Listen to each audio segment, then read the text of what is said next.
Hello guys, मैं आपका दोस्त मोहम्मद तारिक एडवोकेट।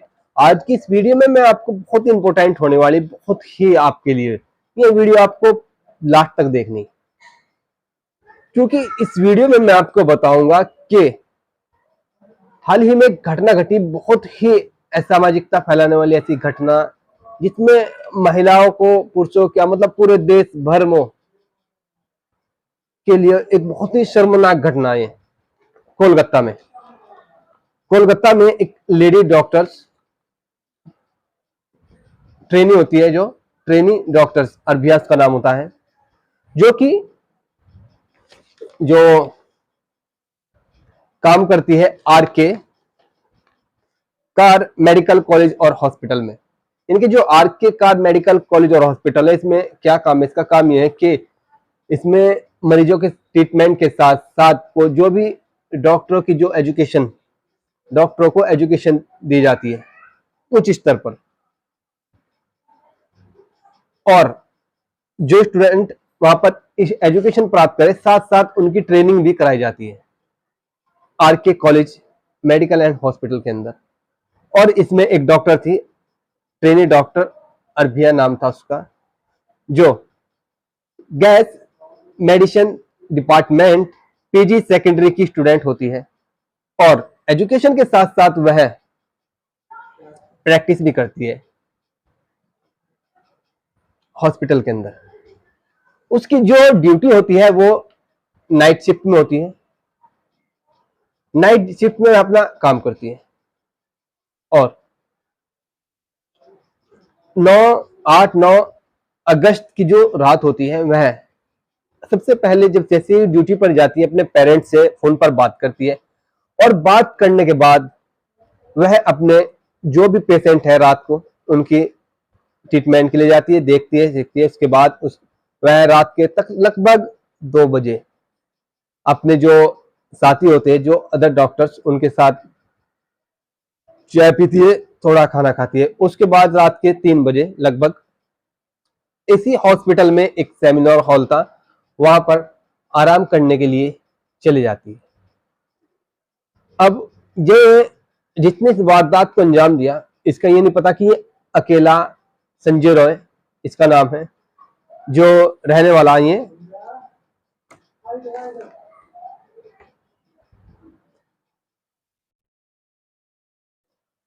बंगाल की राजधानी कोलकाता एक 55/B सोमनाथ पंडित रोड का निवासी संजय रॉय, यह इसका जो काम हो, एक तो ये पुलिस का दलाल हो, मुखबर हो, और साथ ही साथ यह हॉस्पिटल में भी, यानी कि जो बड़ा हॉस्पिटल था वहां पर कमीशन देखो, यानी कि बहुत से जो ट्रीटमेंट के लिए लोग आए थे, वहां पर क्या करता था कि उनसे थोड़ा कहते थे, भाई आपका ट्रीटमेंट मैं करा दूंगा, मेरी अच्छी जान पहचान हो, आपको अच्छी सीट मिलेगी, अच्छा ट्रीटमेंट होगा, उनसे दलाली लेता था।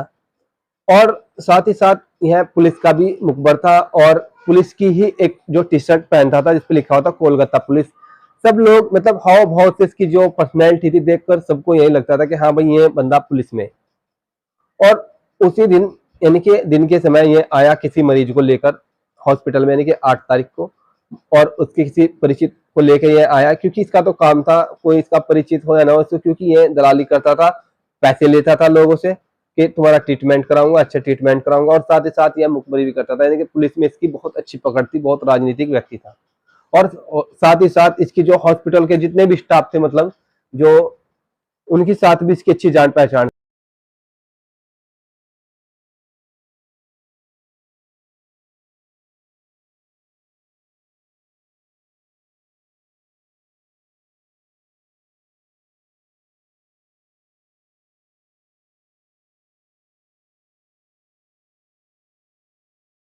और साथ ही साथ हॉस्पिटल का जो भी स्टाफ था उसके साथ भी इसकी बहुत अच्छी जान पहचान थी, सब इसको जानते थे, सब इससे परिचित थे, जो भी वहां पर काम कर रहे थे।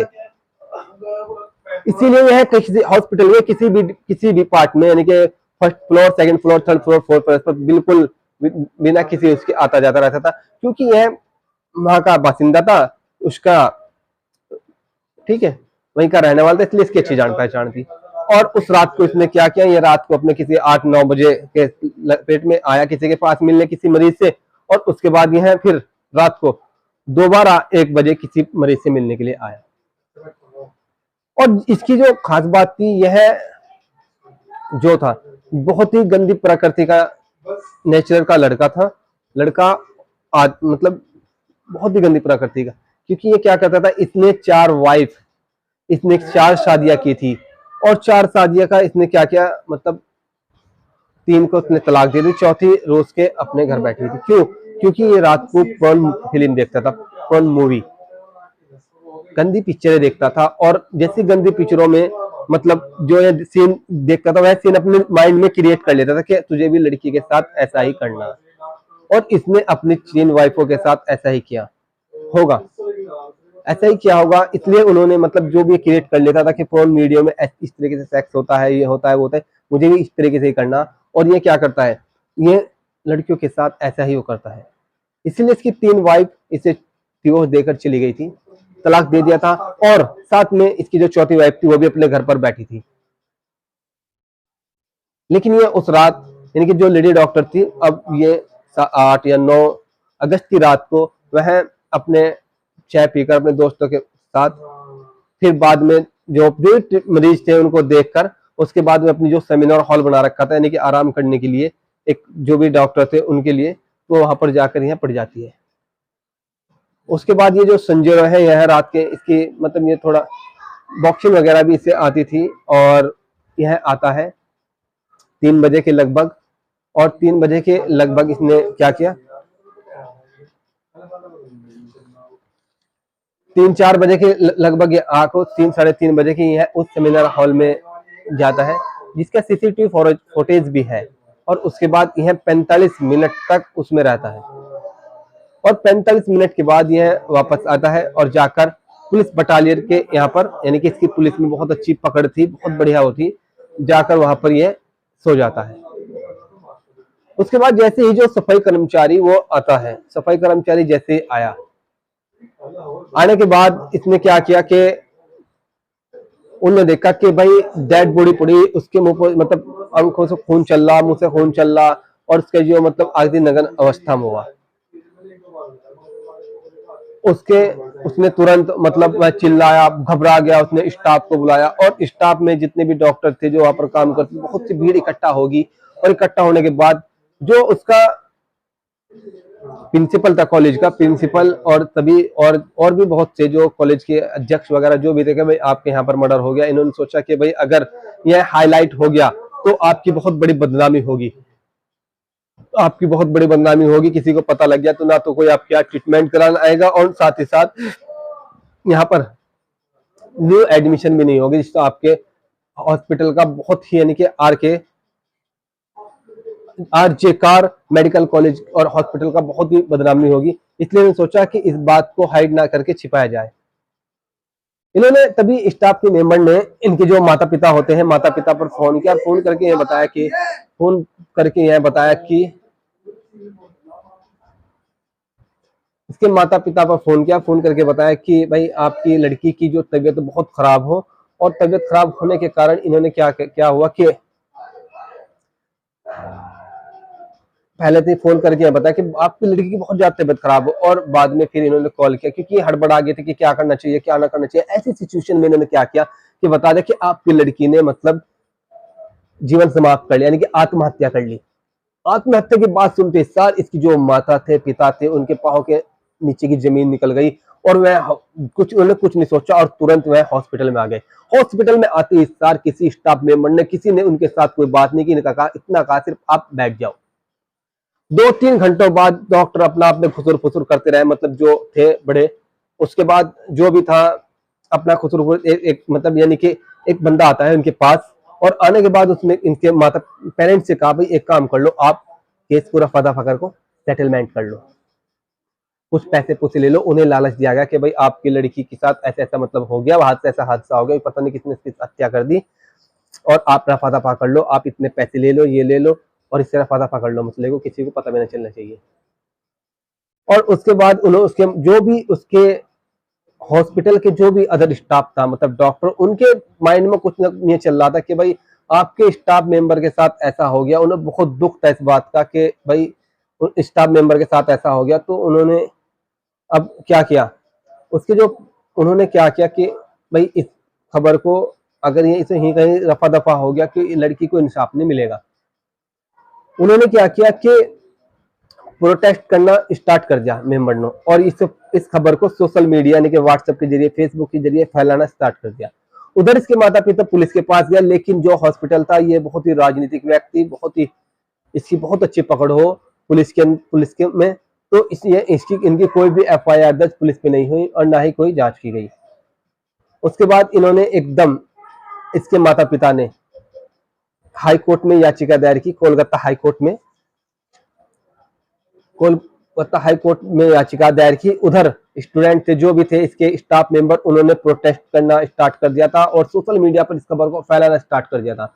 जैसे ही कोलकाता हाई कोर्ट ने ये बात सुनी कि भाई उनकी बेटी के साथ ऐसा ऐसा होगा और ये कह रहे कि सेटलमेंट कर लो, केस को रफा दफा कर लो, तो हाई कोर्ट की जो बेंच थी उन्हें बहुत ज्यादा न्याय पर, मतलब जो भी पुलिस ने जो भी किया कि उनके एफआईआर तक की भी दर्ज नहीं की, उन्हें बहुत ज्यादा गुस्सा आया कि भाई अपना ऐसा देखो, पुलिस का जो काम हो वो गुनहगारों को पकड़ने का, उन्हें सजा दिलवाने का, लेकिन पुलिस क्या करे, पुलिस एफआईआर भी दर्ज नहीं कर रही क्योंकि ये राजनीतिक व्यक्ति।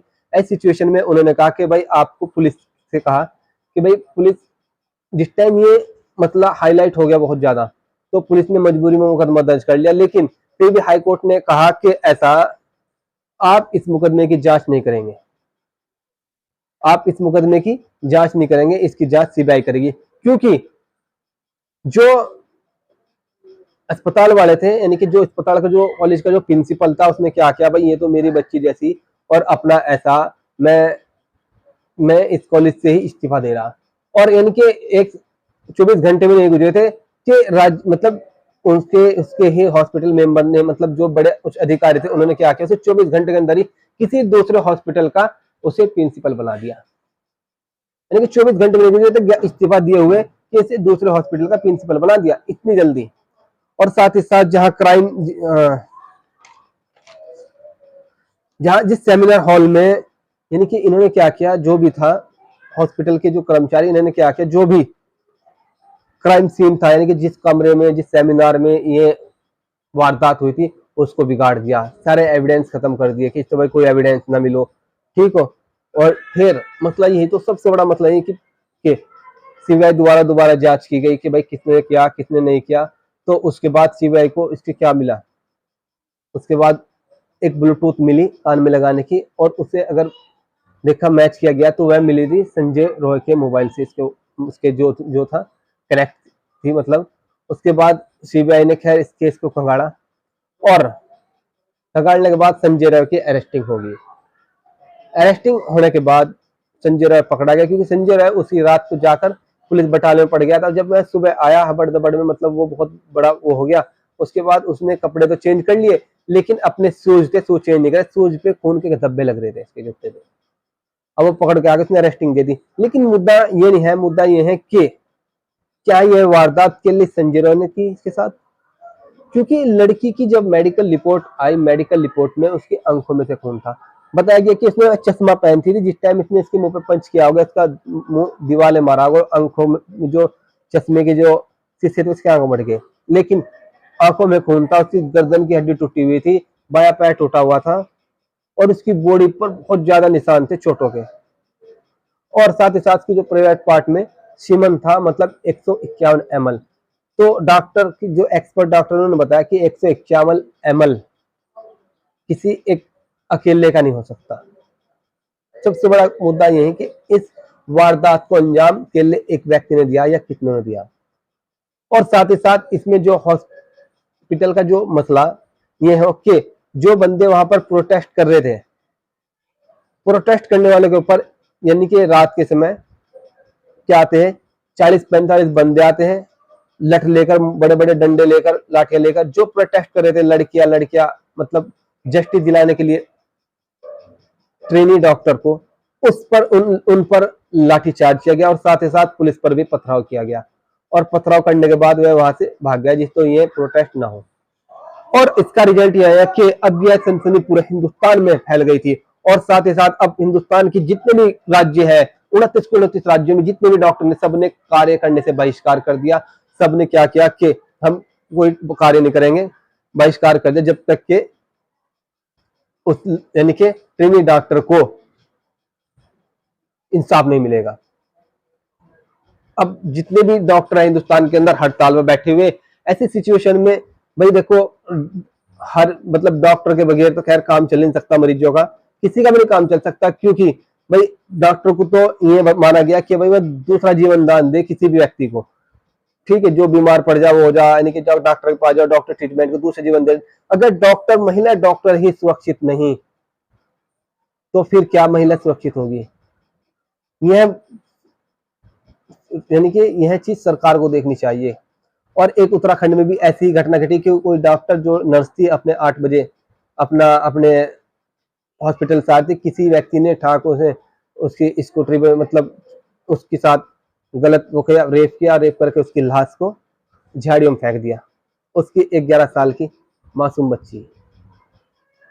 क्या हो रहा है ये? और सोचने की बात ये हो कि मतलब जैसे कि क्या ऐसे ऐसे लोग, इस प्रवृत्ति के लोग रह रहे हैं यहाँ से कि उन्हें ये भी नहीं दिखता भाई माँ बहन आपको भी है, बच्ची भी है, लड़की भी है, आप कैसे कैसे अंजाम काम मतलब कैसे कैसे कामों को अंजाम दे रहे हैं। और सबसे बड़ी दुख की बात यह है कि पुलिस का कहना यह है कि भाई हम अच्छी ऐसा यानी कि हमारे ऊपर वैसे ही लोग बाग ब्लेम करें कि हमने सही तरीके से काम नहीं किया, वो नहीं किया। अगर पुलिस अच्छी तरह से काम करती तो उसके पेरेंट्स को, माता पिता को हाई कोर्ट में गुहार लगाने की जरूरत नहीं पड़ेगी। अगर पुलिस अपना काम प्रॉपर तरीके से करती और साथ में सीबीआई की जरूरत नहीं पड़ती। अब इस मामले में सीबीआई देख रही, जांच करी कि इसमें किसका हाथ हो सकता हो, क्योंकि अब मामला बड़े उच्च स्तर पे आ गया। क्योंकि मसला यह है कि एक तो उसे जस्टिस चाहिए, साथ ही साथ जो बंदे प्रोटेस्ट कर रहे थे, लड़का लड़कियां, उनके ऊपर लाठीचार्ज किसने करवाई, किसने उनके ऊपर लाठीचार्ज किया, वे बंदे कौन थे, किसके आदमी थे, किसका इसमें हाथ हो। और डॉक्टरों ने बिल्कुल कार्य करने से बहिष्कार कर दिया, हमें काम नहीं करेंगे। उन्होंने बिल्कुल प्रोटेस्ट, यानी कि आप अगर किसी भी हॉस्पिटल में चले जाओ तो आपका ट्रीटमेंट नहीं होगा। ऐसे में कितने बंदे बीमार हो, किसका ऑपरेशन होना, किसका नहीं होना। अब भाई ये जिम्मेदारी सिर्फ आप लोगों के हाथ में, आपको क्या चाहिए? अगर गुनहगार एक बंदा तो सजा उसे मिले, और अगर गुनहगार 2 हो, 4 हो, 10 हो, जितने में सबको सजा मिलनी चाहिए। जिसने इस वारदात को छिपाने की कोशिश करी उसे भी सजा मिलनी चाहिए। कोई भी अगर आपके माइंड में क्वेश्चन हो तो आप कमेंट करके बता सकते हैं। और साथ में देखो, जो मैंने न्यूज में देखी वही मैंने आपके साथ अपनी एक्सपीरियंस शेयर किया। ठीक है, चलो खैर, मैं मिलता